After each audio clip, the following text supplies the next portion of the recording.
जो लंदन जाने वाली एयर इंडिया की फ्लाइट के साथ हादसा हुआ है, उसको लेकर दुनिया के कई देशों का रिएक्शन सामने आया है। हम सब के बारे में एक एक करके जानेंगे। इसके अलावा कुछ कंट्रीज ने तो स्पेशली अपनी टीम्स भारत भेजी हैं। अब क्या ये देश भारत के ऊपर विश्वास नहीं कर रहे या फिर इसके पीछे का क्या कारण हो सकता है, उसके बारे में हम डिटेल में चर्चा करेंगे। मे भी ये वीडियो रिलीज होते वक्त कुछ देशों के ऑफिशियल्स भारत में लैंड भी हो गए होंगे।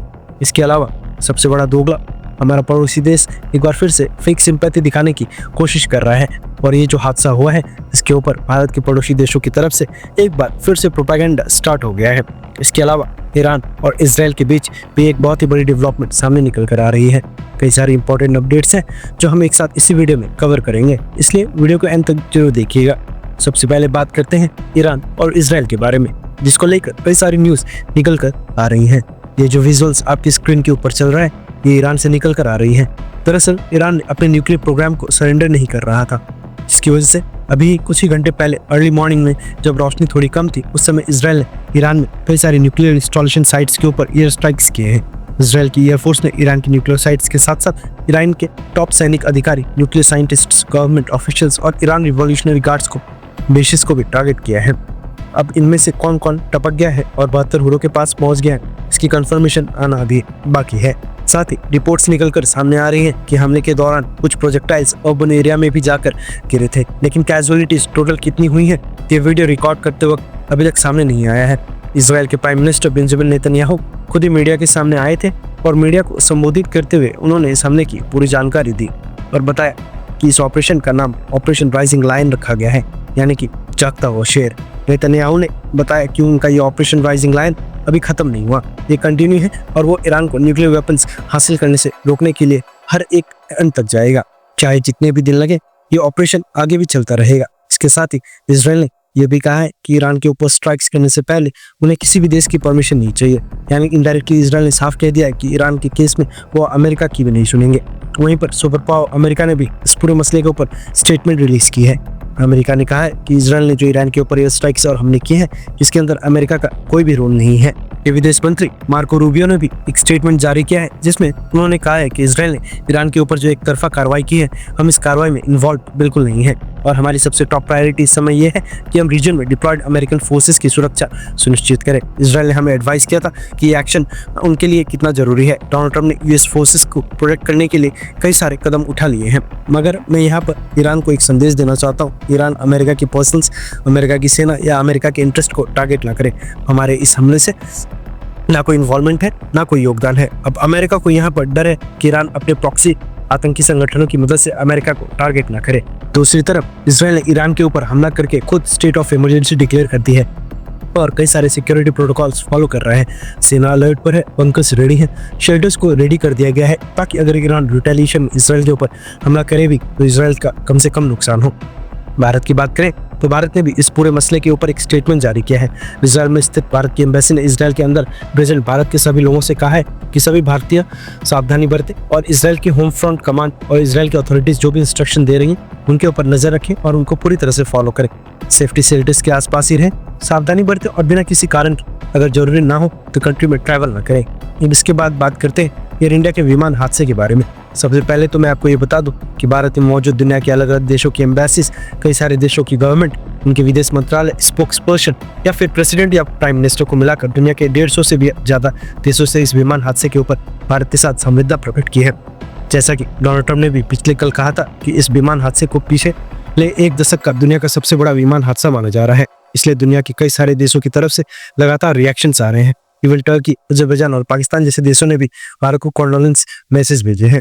अमेरिका और ब्रिटेन ने कॉन्डोलेंस भेजने के साथ साथ एक काम और किया है। न्यूज़ निकल कर आ रही है कि अमेरिका और ब्रिटिश गवर्नमेंट ने इस विमान हादसे की जांच के लिए एक स्पेशल टीम भारत के लिए रवाना कर दी है। अब मसला यह है कि भारत इन दोनों देशों को मना भी नहीं कर सकता। अब ये इन्वेस्टिगेशन टीम्स भारत की अथॉरिटीज की मदद करेगी और इस विमान हादसे के कारण जानने की कोशिश करेगी। अब ब्रिटेन का एक टीम भेजना तो भारत में बनता था, क्योंकि ये तो हादसा हुआ है, इसमें भारत के बाद ब्रिटेन के सबसे ज्यादा नागरिक थे और ये फ्लाइट ब्रिटेन जा रही थी, लेकिन एक भी पैसेंजर अमेरिका के नहीं था, यानी इस फ्लाइट के ऊपर भी एक भी अमेरिकन नागरिक नहीं था। लेकिन इसके बावजूद अमेरिकन अपनी एक टीम भारत भेज दी है। ये टीम अमेरिका के नेशनल ट्रांसपोर्टेशन सेफ्टी बोर्ड से है। अब ऐसा नहीं है कि भारत ने ये रिक्वेस्ट की हो या फिर अमेरिका भारत के लिए कोई स्पेशल जेस्चर दिखा रहा हो। दरअसल दुनिया के जिस भी कोने में जब भी कोई बड़ा विमान हादसा होता है तो अमेरिकन इन्वेस्टिगेशन के लिए अपनी टीम जरूर भेजता है, क्योंकि अमेरिका को इस तरह के हादसों में इन्वेस्टिगेशन करने का न सिर्फ एक्सपर्टाइज हासिल है, बल्कि फ्यूचर में वैसा कोई विमान हादसा अमेरिका में ना हो जाए, या फिर जिन कमियों के कारण कोई हादसा हुआ है अमेरिका उन सेफ्टी स्टैंडर्ड्स को चेक कर अपने देश में इम्प्लीमेंट कर ले, ताकि फ्यूचर में वैसे हादसे बिल्कुल ना हो। इसके लिए अमेरिका हमेशा ही अपने इन्वेस्टिगेशन टीम को हर एक उस देश में भेजता है जहां कोई बड़ा विमान हादसा होता है। इस पूरे विमान हादसे में अमेरिका के इंटरेस्टेड होने का एक और कारण ये भी है कि एयर इंडिया का जो प्लेन क्रैश हुआ है वो बोइंग कंपनी का है। बोइंग अमेरिकन कंपनी है और इस एयरक्राफ्ट का नाम था 787 ड्रीमलाइनर, जो कि डिजाइन और मैन्युफैक्चर दोनों अमेरिका में हुआ है। अमेरिका के अंदर हजारों प्लेन्स बोइंग कंपनी के हैं और करोड़ों लोग उनमें फ्लाई करते हैं, इसलिए इस एक्सीडेंट का पता लगाना और तय तक जाना अमेरिका के खुद के इंटरेस्ट में है।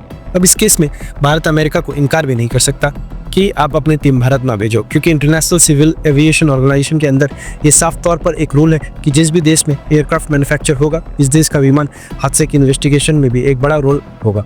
यानी कि एक तरह से इंटरनेशनल रूल ही बना दिया गया है, जिसको लूप होल भी कहा जा सकता है। और आपको पता है कि ये लूप होल क्यों बनाया गया है? ताकि इंटरनेशनल लॉस का हवाला देकर अमेरिका को एक्सेस मिले। और वैसे भी देखा जाए तो इससे भारत की भी मदद होगी। अमेरिका के पास इस तरह के विमान हादसों की जांच करने और इन्वेस्टिगेशन करने की एक्सपर्टीज, एक्सपीरियंस, इंफ्रास्ट्रक्चर और टेक्नोलॉजी सब कुछ है। अब बात करते हैं पाकिस्तान की हिपोक्रेसी और दोगलेपन की। एयर इंडिया के विमान हादसे के बाद से पाकिस्तान के प्राइम मिनिस्टर शहबाज शरीफ से लेकर पाकिस्तान के मिनिस्टर, सेलिब्रिटीज, स्पोर्ट्समैन सब इस विमान हादसे के ऊपर लगातार भारत के साथ दुख जता रहे हैं और जिनके भी परिजनों की जान गई है उनके साथ संवेदना प्रकट कर रहे हैं। अब ये इतना बड़ा ड्रामा है कि जिसका कोई लिमिट भी नहीं है। खासकर पाकिस्तान गवर्नमेंट यहाँ पर सबसे बड़ी ड्रामेबाज है। अभी कुछ ही हफ्तों पहले की बात है जब इंडिगो की एक फ्लाइट जो श्रीनगर जा रही थी, उसको रास्ते में पठानकोट के ऊपर खराब मौसम के कारण और खराब वेदर कंडीशंस का सामना करना पड़ा था। अब ये पिक्चर उस एयरक्राफ्ट की है जिसने हेलस्टॉर्म को फेस किया था और आप पिक्चर देखकर अंदाजा लगा सकते हैं कि उस समय क्या वेदर कंडीशन रही होंगी और किस लेवल की टर्बुलेंस एयरक्राफ्ट को फेस करनी पड़ी होगी। इसके चलते इंडिगो के पायलट ने सभी लोगों की जान बचाने के लिए पाकिस्तान के लाहौर एयर ट्रैफिक कंट्रोल से रिक्वेस्ट करके कहा खराब मौसम के कारण वो कुछ समय तक पाकिस्तान की एयर स्पेस यूज करना चाहते हैं ताकि कोई हादसा ना हो जाए। लेकिन पाकिस्तान ने सामने से इंडिगो की पायलट की रिक्वेस्ट को रिजेक्ट कर दिया, जिसके बाद इंडिगो की फ्लाइट को वो पूरा हेलस्टॉर्म और टर्बुलेंस फेस करनी पड़ी थी और सभी पैसेंजर्स की जान खतरे में आ गई थी। और उस फ्लाइट के अंदर भी 222 पैसेंजर्स थे और आज पाकिस्तान बड़ी सहानुभूति दिखा रहा है, लेकिन जब मदद करने के समय था तब ये पीछे हट गए थे। इसलिए पाकिस्तान का फेक कंसर्न भारत को बिल्कुल नहीं लेना चाहिए। वैसे इस तरह के विमान हादसे जब भी होते हैं, एट द एंड गलती पायलट के सर के ऊपर डालकर विमान कंपनी बचकर निकल जाती हैं। आपको क्या लगता है कि यहाँ पर ऐसा होगा और सारी गलती पायलट के ऊपर डाल दी जाएगी? नीचे कमेंट करके अपनी राय जरूर बताएं। हर 24 घंटे के अंदर जियोपॉलिटिक्स में बड़े फेर बदलाव और उलटफेर हो रहे हैं और भारत के लिए नए चैलेंजेस आ रहे हैं। कोई देश अपने फैसले से पलट रहा है तो कोई देश ब्लैकमेलिंग के ऊपर उतर आया है। सभी देशों एक दूसरे को नीचे लगाने की कोशिश में है। इन सब के बीच हमारा भारत किसी भी देश से पीछे ना रहे, इसके लिए मोदी सरकार लगातार कोशिश कर रही है। और भारत की foreign policy, defence news, economy और ग्लोबल अफेयर्स का सही एनालिसिस हमारे चैनल वॉइस ऑफ इंडिया का मिशन है और ये मिशन आपको सपोर्ट के बिना अधूरा है। वॉइस ऑफ इंडिया के ऊपर हम सभी फैक्ट्स और डेटा बिल्कुल सरल भाषा में एनालाइज करके बिना किसी एजेंडा के आपके पास पहुंचाते हैं। अगर आप चाहते हैं कि हमारा चैनल वॉइस ऑफ इंडिया सही और ऑथेंटिक एनालिसिस आप तक लगातार पहुंचा रहे तो इस वीडियो को लाइक करें और हमारे चैनल इंडियन अफेयर्स को सब्सक्राइब करके बिल नोटिफिकेशन को दबाना ना भूलें। आपका एक लाइक हमारे चैनल को ग्रो करने में काफ़ी मदद करेगा और एक सब्सक्राइब भी सुनिश्चित करेगा कि आप किसी भी इंपॉर्टेंट अपडेट मिस ना करें। अगर आपने हमारे चैनल को पहले से ही सब्सक्राइब कर लिया तो दिल से धन्यवाद। तब तक के लिए जय हिंद, जय भारत।